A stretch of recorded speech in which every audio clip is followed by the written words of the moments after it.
Magandang tanghali sa inyong lahat, mga ka-FB, mga ka-YouTube.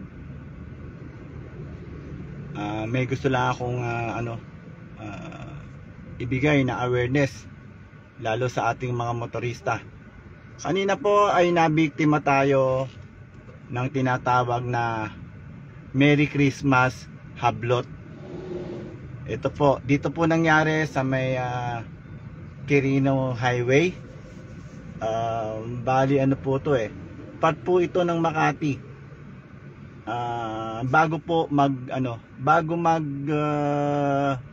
Hilpuyat ba o Bendia na street, may papasok na po doon. May stoplight, unang stoplight bago mag Bendia. Meron pong lumusot sa akin na isang motor at naka-blue na pants pero naka-jacket po na black, at kinatok niya po ako at napakilala po siya na MMDA nung aking tinanong. Ayun po, at hinihingi niya po yung aking lisensya, pero wala naman akong alam na violation dahil ako'y nakabuntot dun sa bus. Pero nung lumipat ng kaliwang lane yung bus, nakasunod lang po ako, pero nakalagpas na po ako dun sa angulo na yon, kasi nga umabante rin ako kasi para makalabas yung mga pababa ng Skyway, at hindi po ako nakaharang, kaya medyo pumasok po ako sa loob. So wala naman akong alam na violation talaga, akong tutuusin, hindi naman po yun violation At nagbigay lang po ako dun sa mga dadaan sa likod, at nasa likuran ako ng bus. Pero from the start po, nung kinatok niya ako, ganito po nangyari. Nagulat na lang ako, kinatok niya ako sa bintana. Nagpark po siya sa likod ng kasi traffic, nagpark po siya sa likod ng sasakyan, and then kinatok niya ako, at ang bugan niya po sa akin ay lisensya. So habang inukuha niya yung lisensya, bumabanggit siya ng Merry Christmas, Merry Christmas. Lagi niyang binabanggit sa akin. Sabi ko, wala naman po akong violation. Sabi ko, bakit nakasunod naman ako dun sa bus? Sabi ko, natural, pumasok ako dahil babara ako, parang intersection yun kailangan makalabas yung galing ng expressway.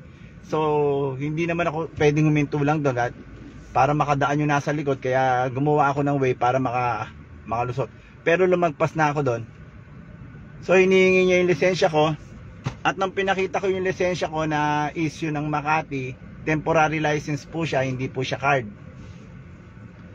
Ang nangyari po, ang sabi niya po ay hindi daw po pwede dahil hindi niya raw po pwedeng tikitan yung lisensyang yun. Bakit? So hindi niya nga raw po pwedeng tikitan, kaya ang binabanggit niya na lang Merry Christmas na lang daw, Merry Christmas na lang daw. Paulit-ulit niyang binabanggit yon. So naaabala, malilate na yung pasahero natin dahil papasok sa school. So ang nangyari, bumunot na lang po ako para bigyan siya ng 200. So yung pera ko, hawak ko, kumuha ko ng 200, yung natitira na 1-2, it's nasa kamay ko. Pag abot ko po sa kanya ng 200, bigla niya pong dinakma pareho yung kami. Pilit niyang hinawakan yung kamay ko, dinakma niya yung natira sa kabilang kamay ko. Andito yung 200, sa kanan ko yung natira na 1-2. Pilit niyang hinahablot. Hanggang sa pagkakuha po niya, ay bigla siyang tumalikod at bumalik siya sa likuran ng kotse, sumakay sa motor niya. Tapos pasalubong siyang umikot doon sa may paakyat ng gilid. May paakyat po dito, may overpass po dun dito sa may bago Magbuendia. So ginawa ko po, pagdating ko po ng kanto ng Buendia, sinabi ko po sa mga traffic enforcer, at ang sabi ng mga traffic enforcer ay madami ng araw pong nabiktima ito, at hindi raw nila kasama yon. So sa palagay ko hindi nga, dahil kilala ko yung mga enforcer ng Makati, hindi nga talaga nila kasama. At pakilala niya sa akin MMDA daw siya.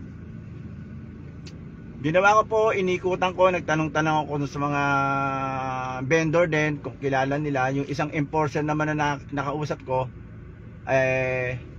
nung binanggit ko yung nangyari, may isang kanto pa na enforcer, ay kilala po ng enforcer ng Makati yung tao. Ang sabi niya pa nga sa akin, ay nako, sabi marami na nabiktima dito yan, kaya nga pinapahuli na nga yan eh, sabi ganun. Andun, kadadaan lang dito. So kilala niya, kadadaan lang yung ako talagang kilala ko yung mukha eh, kadadaan lang din. At alam din ng enforcer. Kaya ginawa ko, nagtanong po tayo doon sa mga vendor dito sa Along Quirino Highway.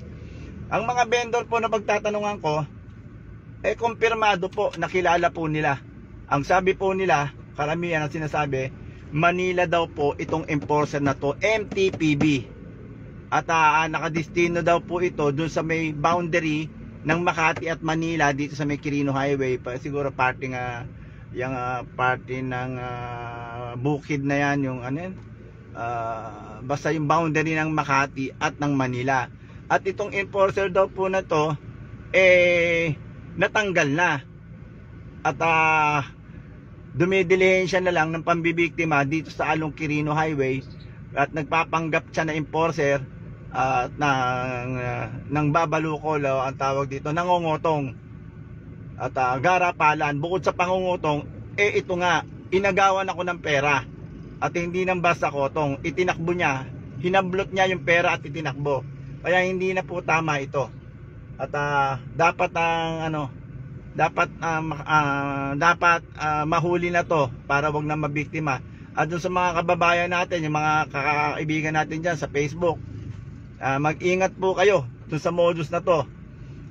Nag-alanganin lang po ako kanina na questionin at hanapan siya ng order, kasi ang inaano niya nga is parang Merry Christmas na lang. Alam ko na bawal. Sabi ko, ba't nag-may Merry Christmas to? Bawal mag Merry Christmas pag kawani ka ng gobyerno. So para matapos na, kumuha na lang akong pera. Nag-abot ako sa kanya 200, pero hinablot niya yung hawak ko pang natitirang nakabalumbo na pera at itinakbo niya. So dapat wala nang mabiktima to. At baka may mga madagdagan pa araw-araw ang biktima nitong gago na to, na nagpapanggap na enforcer dito sa Along Quirino Highway.